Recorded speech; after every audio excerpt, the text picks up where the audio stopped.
Para sa lahat ng mga katorpihang kalalakihan dyan na magaling lang mag-like sa stories pero hindi kayang umami na gusto nila yung tao. To be honest, hindi masakit ang rejection. Alam nyo anong pinakamasakit? Ano yun? Ano yun?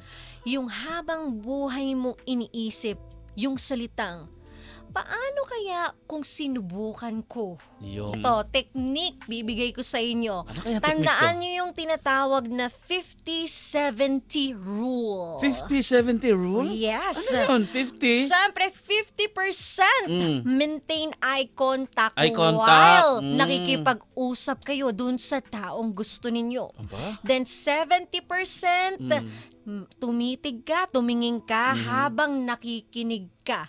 At kung naiilang kang tumingin sa mata ng taong gusto mo, Tumitig. alam mo saan mo siya tititigan? Saan? Pwedeng sa kanyang kilay, sa ilong, sa tenga na malapit sa mata niya. So kahit papaano, pag tiningnan ka ng tao, feeling niya, nakaharap ka pa rin sa kanya. Okay. Hindi nakakabastos, di ba? Hindi bawal yung titingin sa puso. True. Ano puso? Huwag Ano? ka titingin Puso. sa puso. Huwag titingin sa puso. Oo, ganon.